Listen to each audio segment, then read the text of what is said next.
Эфирда яңалыклар вакыты студияда Лейсан Галиева исән, миссис бүгенге чыгарылышның төп темалары.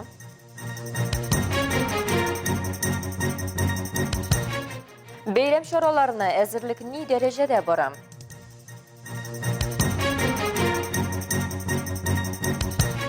Әлмәт мәктәп интернатында чыгарылыш кичәсе үтте.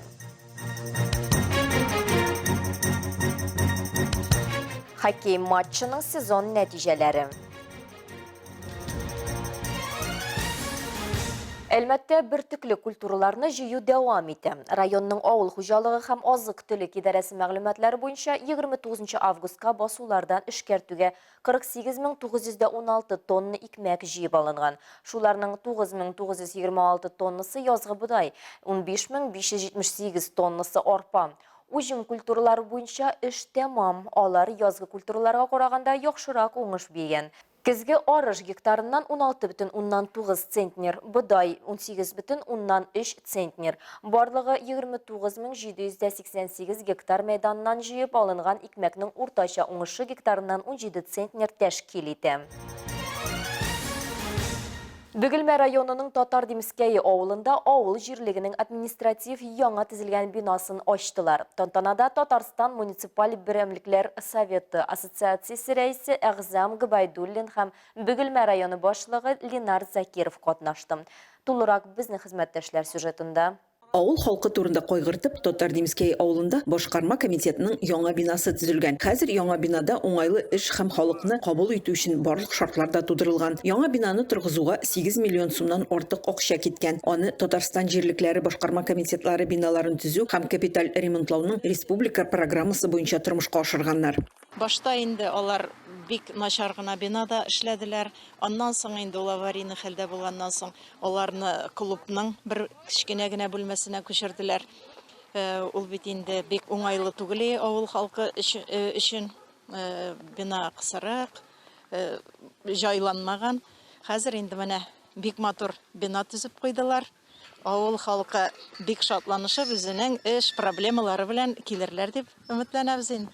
Яңа төзелгән бинаны ачу тантанасында Татарстан муниципаль берәмлекләр советы ассоциациясе рәисе Әгъзам Гыбайдуллин һәм Бөгелмә районы башлыгы Ленар Закиров катнашты. Административ бинаны Стройсервис җәмгыяте хезмәткәрләре 3 айда торгызган. Төзелешнең гомуми мәйданы 87 квадрат метр. Соңгы елларда республикада кешеләрнең тормышын яхшырту буенча бик күп кенә программалар эшли. Менә шушы программаларның берсе бу инде 2016 елдан бирле эшләтелгән программабыз яңа исполком биналар төзү. Әйтергә кирәк, авыл советы биналар төзү программасы. Шушы чордан башлап, шушы 2016 елдан башлап барлыгы республика буенча 73 менә шундый бина, 279 бинага капиталь ремонт ясады. Бу әйтерләрем инде бик тә кирәкле. Бәйрәм кунаклары шулай ук ремонтланган мәчет бинасында бәяләделәр. Монда фасадны тышлаганнар, тәрәзәләрне алыштырганнар. Бу Аллаһның рәхмәте беренчедән мәчетебез матурайды. Ул да булса эш 2-3 ел дәвамында эшләнде. Авылдашлар әлбәттә һәм инде хәйрия кешеләре шәһәрдән дә булды. Әйтергә кушмадылар, ләкин өлешләре, күп кешеләрнең өлешләре кирде. Шуңа күрә бездән инде дуа кылу, Аллаһ Тәала кабул итсен. Авыл халкы өчен бәйрәмгә махсус автомобильдә күчмә мәдәният үзәгендә килгән төрле үзешчән коллективлар чыгыш ясады. Халык 2 сәгать дәвамында концерт карады, татар җырлары һәм биюләреннән ләззәтләнде. Айгөл Шәрәфиева, Зирак Сәйдкулов, яңалыклар вакыты, Луч Әлмәт телекомпаниясе. Бу атнада Әлмәт халкы һәм кунакларын 3 масштаблы чара көтә. Иртәгә Республика көне, 1 сентябрьдә Белем көне һәм шимбә Нефтчеләр көне узачак. Әлеге чараларга әзерлек район башлыгының чираттагы туры эфирының төп темалары булды. Здравствуйте, дорогие альметьцы, уважаемые гости. Начинаем эфир. Эфир башында район башлыгы Тимур Нагуманов Әлмәтнең бөтен Россия каһарманнар хатыннары проектына кушылуын һәм 22 августта калабызда беренче фотокүргәзмә узуын искәртте. Районыбыз хатын-кызларына каһарманнар хатыннары проектының икенче агымына гаризалар кабул ителүе турында хәбәр итте. Катнашу өчен Тимур Нагумановның социаль челтәренә хат яки жены героев Альметьевск ВКонтакте социаль төркеменә язарга кирәклеген хәбәр итте. Здесь уже мы видим намного большую активность, большое количество заявок. Обязательно все, конечно, максимально постараемся удовлетворить. И, дорогие альметьцы, приглашаем вас познакомиться с результатами этого проекта. Еще раз повторяю, очень ярко, трогательно, красочно и интересно. Это все у нас прошло. Хорошие очень снимки, результаты. Я думаю, всем будет обязательно интересно с этим познакомиться. Туры эфир барышында район башлыгы Тимур Нугуманов 10 сентябрьдә колабызда Тимирмен командасы Әлмәт ярым марафон уздырачагында хәбәр итте. Он у нас уже стал самым ярким в стране. Об этом отмечают абсолютно все представители профессионального сообщества бегового страны, с кем мы общаемся, и кто знает, слышал о нашем полумарафоне. О нем знают и слышали практически уже очень многие. Все это делается таким ярким и интересным благодаря тому, что практически колоссальное количество наших жителей выходят для того, чтобы поддержать бегунов. Бегуны на протяжении всего круга, круг у нас примерно 10,5 километров, не остаются вообще без внимания зрителей и без поддержки. И, конечно же, бегуны, приезжающие со всей России, получают огромнейший заряд эмоций, позитива.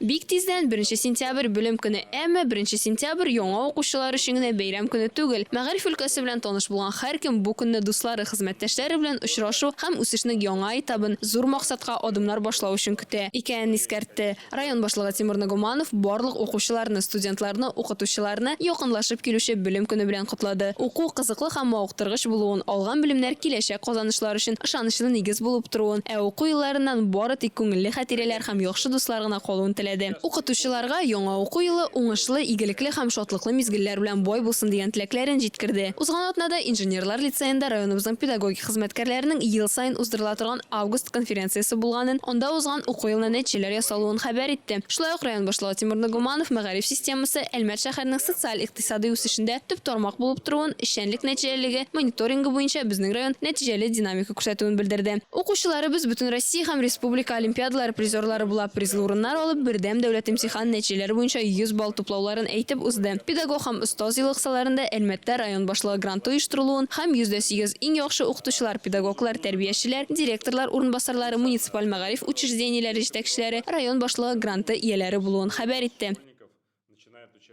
Район башлыгы Тимур Нугумановның туры эфирының кунагы Әлмәт районының мәгариф идарәсе башлыгы Ирина Павловская булды. Ул быел ничә бала 1 сыйныфка баруын, ничә бала өчен уку елы башлануын хәбәр итте. Туры эфир кунагы нинди яңалыклар һәм үзгәрешләр булуында әйтеп узды. В прошлом году у нас было 3178 детей. Бүген Әлмәт мәктәп-интернаты үзенең чираттагы балаларын ирекле йөзүгә озатты. Илдәге күркәм традиция буенча балалар йортында тәрбияләнүче укучыларның чыгарылыш кичәләре яңа уку елы алдыннан була. Чарада безнең иҗат төркеме дә булып кайтты.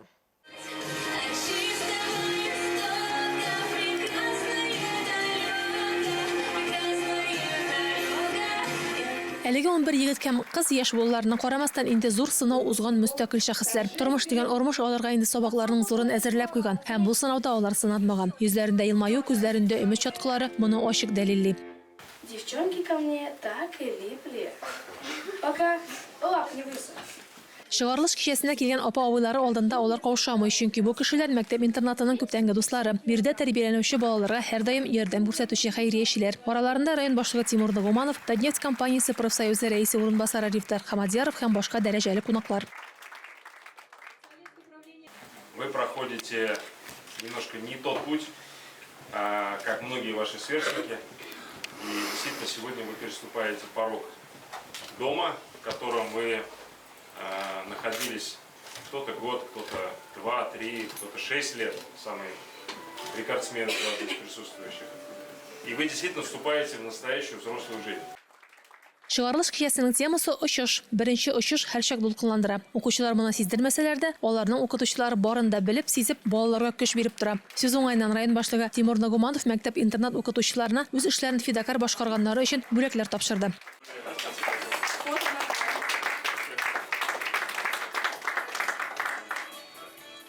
Мондай вакытта канат куя белү мөһим. Инде төрле көллият һәм техникум студентлары булган егет-кызлар иртәгәдән мөстәкыйль очышта булачак.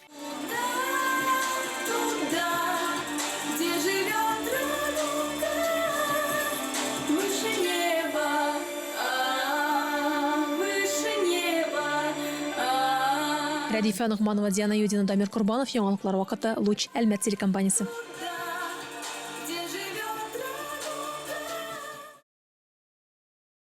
Әлмәтнең Спутник хоккей командасы сезон арасындағы соңғы ойынын уздырды. Колабызның юбилейный спорт сарайында боз хуҗалары Пермнең Молот командасы белән очрашты. Матчның беренче 20 минутында ук 1-1 артлы алкалар кертүдән башланган ойынның барышы һәм нәтиҗәсе киләсе материалда.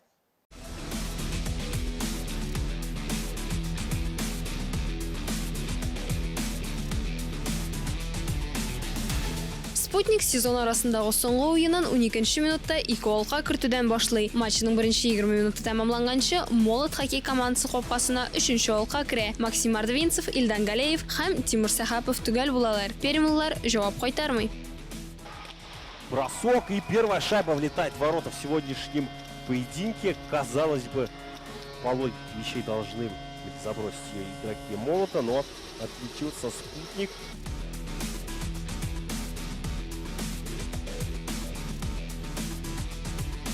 Уенның 27 минутында кагыйдәләрне бозу өчен әлмәтлеләр көндәшләрен җәзалый. Иван Медведев 4-0 исәбен урнаштыра. 3нче периодта Молот коры җиңелүен туктата. Матчның 53 минутында әлмәтле Алексей Тепков 4 алкага өстенлекне торгызып 5-1 исәбен урнаштыра. Тагын бер алка уен тамамлануга 1 минут кала керә. Быстрая атака Спутника. Опасно! И третья шайба влетает в ворота. Тимур Сахапов делает счет 3-0. Да, подсели сейчас немного игроки Перми.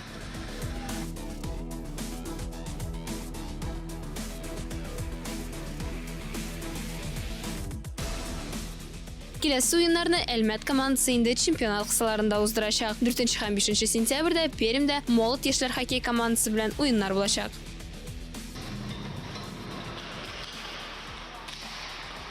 Ошибаются, и сейчас Спутник может попытаться пустые ворота поразить. Мардвинцев бросает, и его партнер по звену, по всей видимости, окончательный счет в сегодняшнем матче устанавливает.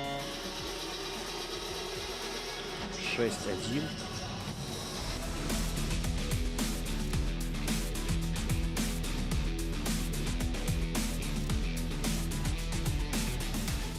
Киләсе уеннарны Әлмәт командасы инде чемпионат кысаларында уздырачак. 4 һәм 5 сентябрьдә Пермдә Молот яшьләр хоккей командасы белән уеннар булачак.